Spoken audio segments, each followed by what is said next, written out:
Hola chicos, espero que se encuentren bien. Pues bueno, como ustedes saben, esta semana vamos a empezar con el sexto parcial y el último. Este no va a ser tan largo, es un poco más pequeño, pero vamos a tratar de avanzar lo más que podamos, ¿sí?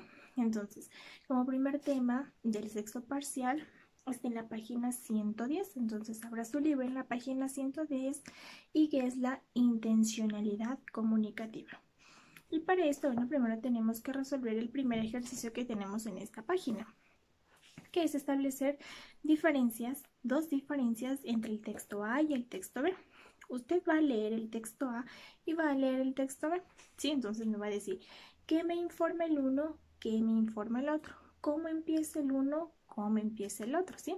Más abajito ya vamos a ir viendo y ya les voy a ir ayudando a responder la primera pregunta, que está muy fácil. Si usted tiene que hacer la lectura comprensiva del texto A del texto B para saber qué es lo que quiere informar cada uno de los textos, para saber cuáles son la diferencia entre los dos, ¿sí? Una vez que usted haga esto, pues ahora sí tenemos que saber qué es la intencionalidad comunicativa. Entonces, es cuando nosotros hablamos, escribimos o emitimos algún mensaje. Es decir, nos vamos a acordar de todos los elementos de la comunicación. Emisor y receptor son los que intervienen. Emisor, receptor, mensaje, el contexto, etcétera, ¿sí? Entonces, ¿quiénes involucran aquí en esta parte de la intencional comunicativa? Todos los elementos de la comunicación.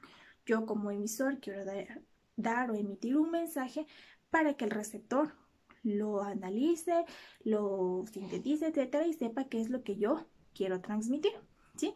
Todo depende de la forma en la que yo haga para que el receptor entienda mi mensaje, ¿ya? Entonces, una vez que tenemos claro qué es la intencionalidad comunicativa, tenemos que tomar en cuenta que hay clases de textos que nos permiten transmitir el mensaje. Y el primero que nosotros tenemos es el texto informativo. Como su nombre mismo lo dice, nos ayuda a informar. Un claro ejemplo del texto informativo pues son las noticias. ¿Por qué? Porque gracias a las noticias nosotros sabemos qué es lo que pasa en el país, qué es lo que pasa mundialmente, internacionalmente, etc. Entonces, el claro ejemplo de los textos informativos son las noticias, porque las noticias nos dan información a nosotros de lo que queremos saber sobre cualquier tema, ¿sí? El segundo es el texto narrativo.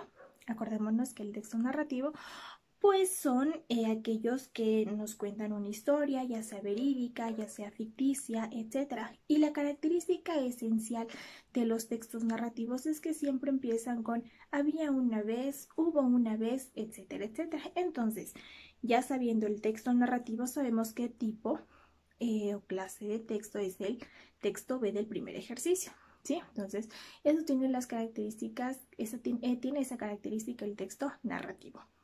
El texto descriptivo, pues obviamente define las características ya sea de una persona, de un animal, de una idea, etcétera, ¿sí?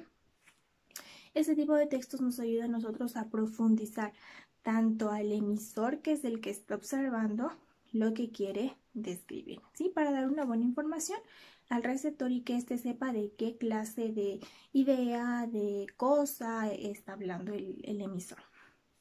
El texto argumentativo, que es el que refuta o defiende una idea o puntos de vista. Si acordémonos que los argumentos pues nos ayudan a nosotros a tener una idea para sustentar lo que nosotros creemos o pensamos. Y el persuasivo, que nos ayuda a convencer a los demás sobre lo que yo estoy diciendo. Un claro ejemplo de un texto persuasivo puede ser la publicidad. Cuando nosotros vamos de viaje y vemos un letrero grande de comida, por ejemplo el KFC, entonces, ya nos están diciendo que, bueno, tratando de convencer que la mejor comida en pollos, no sé qué, pues es KFC.